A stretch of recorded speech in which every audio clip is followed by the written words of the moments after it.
Դեպքերը զարգանում էին դանդաղ հետևողականությամբ, կասկածյալները գրագետ էին, զգուշավոր, բայց քրեական հետախույզներն էլ ավելի գրագետ էին ու ոչ պակաս հետևողական, եւ ի վերջո եղան բացահայտումն էլ, ձերբակալումն էլ, իսկ առաջին ահազանգով մեկնած ոստիկանները չէին էլ կարող պատկերացնել, թե դեպքերը ինչ ընթացք են ունենալու։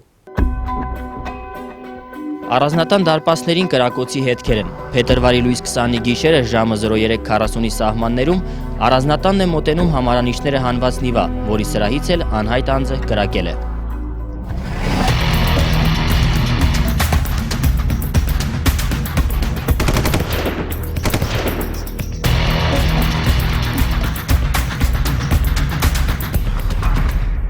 Հասցված վնասի չափը 2 միլիոն դրամ։ Դեպքի առթիվ հարուցվեց քրեական գործ, քրեական օրենսգրքի 185-րդ հոդվածի 2-րդ մասի առաջին եւ երկրորդ կետերով։ Գույքը դիտավորությամբ վնասելը կամ ոչնչացնելը, որը կատարվել է հրկիզման, պայթյունի կամ հանրավտանգ այլ եղանակով եւ պատճառել խոշոր չափերի վնաս։ Դեպքի բացահայտման ուղղությամբ ոստիկանության Երևան քաղաքի վարչության քրեական հետախույզների ձեռնարկած միջոցառումների շրջանակն ընդլայնվում էր, կասկածյալներինը նեղանում։ Մենք անմիջապես ձեռնամուխ եղանք տուժողի հարազատական, բարեկամական, ընկերական եւ գործնական կապերի ուսումնասիրությանը, որի արդյունքում պարզ դարձավ, որ վերջինս ոչ մեկի հետ թշնամական կամ պարկ ու պահանջային հարաբերությունների մեջ չի գտնվում։ Այս ընթացքում տանտերը կրակոցներից դեռ չսթափված նամակ է ստանում, անանուն։ Կրակոցների մյուս օրը նամակ ստացա, որ իմ ընկերներից մեկը իրան գումարապատ պարկ $35,000, որից 3,000-ը հասցրել է վերադարձնի, 32,000-ը մնացել է պարկ։ Քանի որ իմ ընկերը մահացել է, ես պետք է այդ գումարը փակեմ, չփակելու դեպքում Համակարգչով տպված նամակից մի հատված։ Եթե մեր փողը չտաս, ուրեմն 32,000-ի տեղը 50 ես տալու, չհաշված, որ օբյեկտներդ գետնին կհավասարվեն, ու սաղ ցեղդ տուժվելու է, վերջում էլ քեզ ենք սատկացնելու։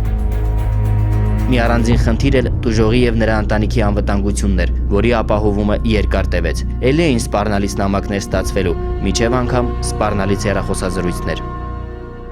մեր մեջ եղել է հեռախոսային կապ 4-ից 5 անգամ։ Տեղերը ասել որտեղ տարվի այդ գումարը տրվի, ինչ կարգի պրոբլեմներ կունենամ, եթե ես այդ գործողությունները չանեմ, կվնասեմ իմ ընտանիքին։ Զանգերը հնչում էին բջջային տարբեր համարներից։ Թվում էր հեշտ էր բաժանորդի ինքնությունը ճշտելը, բայց ինչպես պարզվում էր, ամեն անգամ տուժողի հետ զրուցելու համար նա պատահական տաքսու վարորդներից հեռախոս էր խնդրել։ Իբր իր բջջայինի գումարը սպառվել է։ Տաքսիստների հետ զրույցներն այնուամենայնիվ օգուտ տվին։ Ոստիկանություն հրավիրվեցին բոլոր այն տաքսի ավտոմեքենաների վարորդները, որոնց բջջային հեռախոսներից օգտվել էր կասկածյալը տուժողի հետ զրուցելու համար, որի արդյունքում էլ ձևավորվեց կասկածյալի արտաքին նկարագիրը եւ մեր կողմից սկսվեցին ձեռնարկվել համապատասխան օպերատիվ հետախուզական միջոցառումներ այդ անձի ինքնությունը եւ բնակության վայրը պարզելու ուղղությամբ։ Մինչ քրեական հետախույզները ինքնություն էին ճշտում, տուժողի հասցեով նոր նամակ ստացվեց, հետն էլ ծանրոց։ Մարտի 2-ի առավոտյան առանձնատան մուտքի դարպասին հայտնաբերվում են մետաղյալ արով ամրացված RPG-5 տեսակի նռնակ եւ պայթուցիչ։ Սրան հաջորդում է տանտիրոջը հասցեագրված մի նոր նամակ, որը եթերային էթիկայից ելնելով ներկայացնենք որոշ կրճատումներով։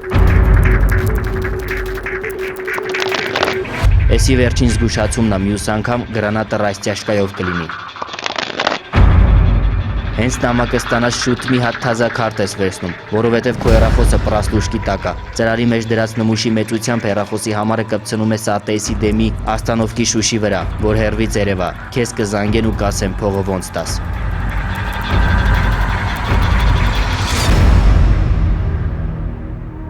Նամակներ ուղարկվել էին հայփոստի տարբեր բաժանմունքներից։ Պարզեցին կրակոցներին հաջորդած նամակների ուղարկման վայրերը, առաջինն ուղարկվել էր Նոր վարչական տարածքի հայփոստից, երկրորդը Նոր Հաճն եւ Եղվարդ քաղաքների հայփոստերից։ Վերոհիշյալ վայրի տեսանկարող սարքերի ուսումնասիրության արդյունքում մեր տեսադաշտում հայտնվեց Mercedes Magnus ավտոմեքենա։ Հնարավոր բոլոր միջոցներով ուսումնասիրվեց մեքենայի շարժը հայփոստի բաժանմունքներին մոտենալիս եւ հեռանալիս։ Հետագիծը տանում էր նոր-նոր։ Իդեպ, տեսագրություններում ֆիքսված անձի կեցվածքը, շարժու ձևը համապատասխանում էր ոստիկանների ունեցած նկարագրին։ Մի փոքր եւս եւ բացահայտման գործընթացը պիտի հանգուցալուծվեր։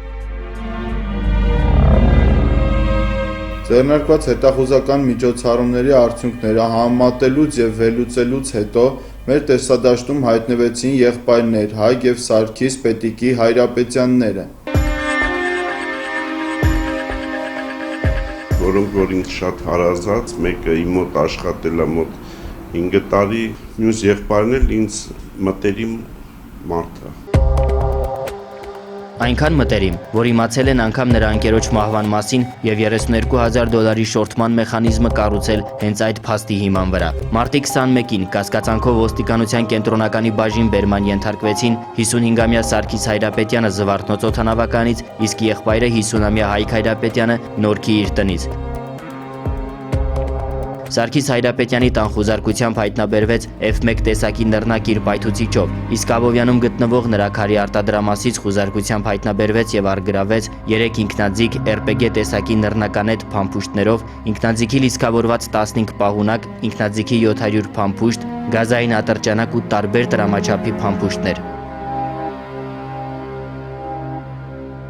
Եղբոր Հայկ Հայրապետյանի տնից հայտնաբերվեց ինքնաշեն հրացան համակարգիչ ու տպիչ, որի վրա առկա թղթին տպված էր տուժողի տան հասցեն։ Ուրիշի գույքը դիտավորությամբ վնասելու, ապօրինի զենք զինամթերք պահելու եւ շորթման փաստերով հարուցված քրեական գործի շրջանակներում Սարգիս եւ Հայկ Հայրապետյանների նկատմամբ խափանման միջոց է ընտրվել կալանավորումը։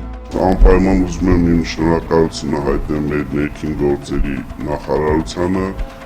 քաղաքային վարչությանը, կենտրոնի ՆԳ բաժնին եւ Նորք Մարաշի տեղամասին։ Ես չեմ պատկերացնում, որ մեր միլիցիան այս կարգի օպերատիվ աշխատանք կան։ Ոստիկանության կարգախոսն է 3 այսօր եւ վաղը, ծառայելով օրենքին, ծառայել ժողովրդին։